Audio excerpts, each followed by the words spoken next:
अपने लेजेंड जो फनकार हैं उनसे ही सीखा, जो उन्होंने हमें दिया है हम वही आगे दे रहे हैं। मैं अगर आप सारा दिन इंटरव्यू लेते रहें, मैं आपको ऐसी ऐसी बात बताऊं कि आपके कानों में से धुएं निकलेंगे। जिसने सब कुछ तबाह करके रख दिया। खात्मा तो जरूर होना चाहिए, मगर क्या करें, लोग नहीं टलते। अस्सलाम वालेकुम नाज़रीन, मैं आपका होस्ट आना नवीद और आप देख रहे हैं लम्हा न्यूज़। नाज़रीन, कुछ अरसे पहले स्टेज के ऊपर फैमिलीज़ आया करती थी, लेकिन अब बहुत देर हो गई फैमिलीज़ ने स्टेज का रुख नहीं किया। इसकी सिर्फ एक ही रीज़न समझ आती है कि फहाशी ने स्टेज पे बहुत शिद्दत के साथ अपने पंजे जो है वो गाड़ लिए हैं, बल्कि इनके जो ब्रोकर्स हैं वो स्टेज प्रोग्राम ख़त्म होने के बाद उस इंसान को ज़्यादा नज़र में रखते हैं कि जो सबसे ज़्यादा हुल्लड़बाजी कर रहा हो, जो सबसे ज़्यादा गंदे इशारे कर रहा हो, जो सबसे ज़्यादा नाजेबा हरकत कर रहा हो। इनके ब्रोकर्स ना कि सिर्फ उनको देखते हैं, बल्कि उनके विजिटिंग कार्ड लेके उनके पास जाते हैं, उनको बुकिंग करते हैं और उनके साथ बहुत कुछ फिर तय पाता है।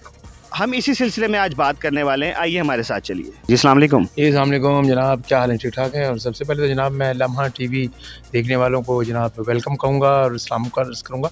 इसको लाइक कीजिए, सब्सक्राइब कीजिए जनाब। ये हमारा एक नया इजाफ़ा है लम्हा टीवी, क्योंकि ये लम्हा ब लम्हा की ख़बर आप तक पहुँचाते हैं। तो ये बहुत बड़ी बात है जनाब कि लम्हा वाले आज ये लम्हा जानते हुए वो मेरे पास आ गए। जी जनाब। भाईजान, बात ये है कि जब ज़मीन ही नहीं होगी तो आप घर कैसे बनाएंगे? क्योंकि राइटर आपको ज़मीन देता है, हमने राइटर ही मार दिया, डायरेक्टर ही मार दिया। यहाँ प्रोड्यूसर को तो ये चाहिए था कि वो उससे इस चीज़ से कोई गर्ज नहीं कि कौन कहानी लिख के किसको, कहानी वाले को भी पैसे देने या डायरेक्टर को भी। वो कहते हैं बस यार आपस च बना लो। तो जब आपस में बनता है तो फिर तो वो खिचड़ी बनेगी। और है वो किसी और के मकसद के तहत कोई आई हुई है जिनको प्लेटफार्म और मिलना चाहिए था, कईयों को ये मिल गया, उन्होंने इसको बड़ा मौका जाना कि काश तू मेरे प्यो दा नाड़ा होंदा ते गंढ बंद के वो अंदर सुटदा और तू कदी इत्थे जांदा, तू कदी उत्थे जांदा। तो मेरे ख्याल में लेडीज़ को ये जुमले जेब नहीं देते। नहीं, लेडीज़ को जेब नहीं देते, लेकिन अगर आप देखें कि शीबा जो हसन है वो और रूबी अनम जी और आबदा बेग जी, वो भी लेडीज़ ही हैं। मेरे ख्याल से ये काम भी उस टाइम से शुरू हुआ है। वो भी कॉमेडी करती हैं और हमने कोई अपने से कॉमेडी नहीं बनाई, हम भी यहीं से सीखते हैं और यहीं पे करते हैं। आपको बहुत तरह के हमने भी मिले। अपने लेजेंड जो फनकार हैं उनसे ही सीखा, जो उन्होंने हमें दिया है हम वही आगे दे रहे हैं। मेरे ख्याल से जो लोग आजकल यूट्यूब यूज़ करते हैं और ये नेट का दौर है, टिकटॉक बनते हैं, उनसे तो अच्छा ही काम कर रहे हैं थिएटर वाले। मैं अगर आप सारा दिन इंटरव्यू लेते रहें, मैं आपको ऐसी ऐसी बात बताऊं कि आपके कानों में से धुएं निकलेंगे। फांसी दिखा के भी अगर 7 दिन बाद ड्रामा बदलना है तो निभानी चाहिए। मेरी तो राय यही है कि ये सब कुछ नहीं होना चाहिए, क्योंकि ये आर्टिस्टों करके चली जाती हैं। जो आने वाले स्टार है ना, ये उनके लिए प्रॉब्लम है। ज़ाहिर बात है, करना पड़ता है, हम करें या ना करें, बट उनका जो माइंड है, जो उनका दिल है, वो ही करते हैं। वो किसी की बात को फॉलो नहीं करते। जिसने सब कुछ तबाह करके रख दिया।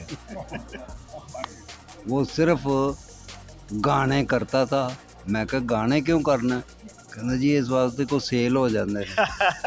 मैं कहा ड्रामा क्यों नहीं करता? कहना नहीं, ड्रामा तो कोई नहीं लगता ही नहीं। सखी सरवर सबसे बड़ा ठेकेदार। हाँ जी, दिन तक दिन मैं तम्बाकू तू तो फीका दाल दे कद्दू भैन दे पिंडों। वजह ये है कि वो ड्रामे जो पहले थे ना वो नहीं रह गए। अब ड्रामे और होते हैं, गाने वाने आ गए, इसी तरह शोशाबाजी आ गई भी, इसलिए फैमिलियाँ जो है ना कम हो गई कि यार अच्छी गल की थी, यार वाल कर अच्छी गल की, ठीक है ना। ये तो साडा हौसला होर बढ़ गया। लकी भाई की ये खासियत है, मगर मैंने कभी जरूर नहीं किया मैं शीन हूँ तो। सर काम है, हम नहीं कुछ कह सकते इसके बारे में। जिसको जैसा लगता है वो काम कर रहा है। अच्छा काम कौन नहीं चाहता, सब चाहते हैं कि अच्छा काम मिले, हम अच्छा काम करें। फनकार भी यही चाहते हैं कि ऐसे आर्टिस्ट आएँ कि जो मेहनत करके आगे आए, जिनको ऐसा ना हो कि सिर्फ उनको 500 या 1000 रुपये दे के उनको स्टेज का रुख दिखा दिया जाए और वो उन फनकारों की भी तजलील करें कि जिन फनकारों को 40-50 साल हो चुके हैं। अपने कैमरामैन राना नवीद को इजाज़त दीजिए, इस उम्मीद के साथ कि आप अपना बहुत सारा ख्याल रखेंगे। अल्लाह हाफिज़।